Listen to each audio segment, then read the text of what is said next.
कारण की शेवटी कागद त्याच्यामध्ये लिहिलेले शब्द तुमचं माझं जीवन ठरवत असतात. मुद्दा क्रमांक 4.15 काय म्हणतो की या योजनेचा प्रशिक्षणार्थ्याला फक्त एकदाच घेता येईल. बरोबर की नाही? किती वेळा? मग सर त्यावेळेला मुलांची मागणी होती की आम्हाला परमनंट करा.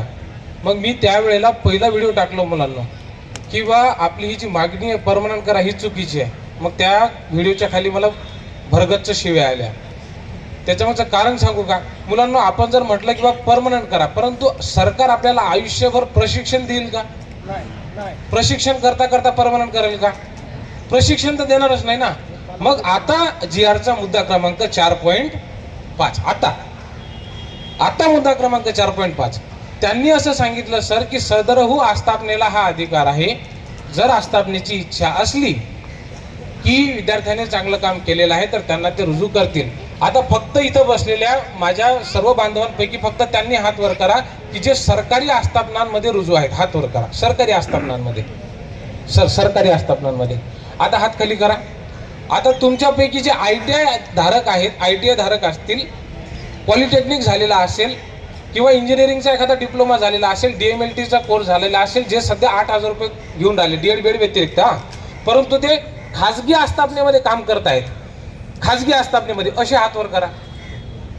सर इथं कोणीच नाही. मग याचा प्रश्न असा आहे की नाही, आता मुद्दा समजून घ्या. आपण काय टाळ्या नाही, भावने नाही, काहीच नाही. मुद्दा समजून घेऊ आपण. मुलांना आपली अडचण काय आहे? आपली आस्थापना आपल्याला जॉब द्यायला तयार आहे. आपले मुख्याध्यापक आपल्याला जॉब द्यायला तयार आहे. जिल्हा ग्रंथालय अधिकारी जॉब द्यायला तयार आहे. पशुवैद्यकीय अधिकारी जॉब द्यायला तयार आहे. सामाजिक बांधकाम विभागामध्ये जॉब द्यायला तयार आहेत. सर ते जॉब द्यायला तयार आहेत. प्रशिक्षणार्थींनी चांगलं काम केलं, पण अडचण कुठे लक्षात घ्या. अडचण आहे आपल्या मानधनाची. अडचण कुठे आली? सर आज आपण ज्या वेळेला माननीय मुख्यमंत्री महोदयांकडे जाणार आहोत सर, मला असं वाटतं सर्व विद्यार्थ्यांच्या वतीनं आपण हा प्रकर्षाने मुद्दा मांडूयात त्या ठिकाणी की सर आम्ही आहोत त्या ठिकाणी, आम्हाला रोजगार प्राप्त करून द्या आणि आमच्या वेतनाची हमी आपलं जे डिपार्टमेंट आहे कौशल्य, रोजगार, उद्योजकता आणि नाविन्यता विभाग यांनी घेण्याची तयारी ठेवावी. कारण त्याच्यासाठी वेगळी निधीची तरतूद करावी लागेल. मुलांना आपल्या खात्याचं बजेट आहे 5,500 कोटी रुपयांचं. किती कोटी रुपयांचं? सर याच्यासाठी 2200 कोटी रुपयाची तरतूद यांनी जागतिक बँकेला केली आणि जागतिक बँकेने जो निधी दिलेला आहे त्याच्यापैकी 1585 कोटी रुपयाचा निधी हे या एका अटीवरती दिला की हा जो निधी आहे तो तुम्ही मागास जिल्ह्यांच्या विकासासाठी खर्च करा. सर यांनी अक्कल कशी लढवली? आता मी स्वतः शिक्षक आहे, सरकारी नोकरीवरती आहे. मी जर काही चुकीचं बोललो तर मला तुम्हाला माहिती आहे लाल फितीमध्ये अडकवलं जातं, म्हणून मी हे खूप काळजीपूर्वक बोलत आहे. 1585 कोटी रुपयाचा जो निधी आहे तो आपल्या मानधनावरती खर्च करण्यासाठी नाही सांगितला, मागास जिल्ह्यांचा विकास करण्यासाठी खर्च करायला सांगितलं. मग तो मागास जिल्ह्याचा विकास खर्च करताना विकास कामासाठी खर्च करावा लागेल की नाही? मग त्याच्यामुळं अडचण आहे की लाडकी बहीण योजना घोषित केल्याच्या नंतर लाडक्या भावांना काहीतरी गाजर द्यायचं होतं का? म्हणून जर आम्हाला ही योजना दिली असेल तर मायबाप सरकारला सांगणं आहे की याच्यामध्ये फक्त लाडके भाऊ नाहीत, तुमच्या बहिणी सुद्धा आहेत. यांच्यावरती अन्याय करू नका. 6,000, 8,000 आणि 10,000 एवढ्यामध्ये श्रीमंत लोकांच्या घरच्या चहाचं बिल होते.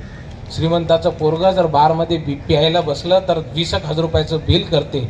आमचं पोरग एका महिन्याचा गुजारा 6,000, 8,000 आणि 10,000 कसा करत असेल हा प्रश्न आहे. म्हणून सर्व मुलांना माझी एक विनंती आहे की आपण सर्वांनी एकदा GR व्यवस्थित वाचूया. सरकारने GR मध्ये ज्या ज्या स्वतःकडे त्यांच्याकडे बंदूक लागल असे जे मुद्दे ठेवलेले आहेत म्हणजे मुद्दा क्रमांक 4.5. आणि दुसरा महत्वाचा, आपल्या खात्याचे मंत्री कोण? त्यांनी जाहीर पत्रकार परिषद घेतली. बरोबर? त्याच्यामुळे आमचे पोरं जास्ती ताकदीनं कामाला लागले. त्यांनी असं म्हटलं की एकूण विद्यार्थ्यांपैकी किती टक्के विद्यार्थ्यांना परमनंट करू? हे 2 मुद्दे आहेत आपल्याकडे. ह्या 2 मुद्द्यांच्या आधारावर मला तरी असं वाटतं की आपण शासनाकडे निश्चित करूयात आणि आदरणीय हरिभाऊ राठोड हे आपल्याला निश्चित करून देतील. म्हणजे एवढं बोलतो सर आणि थांबतो. खूप खूप धन्यवाद. Thank you sir.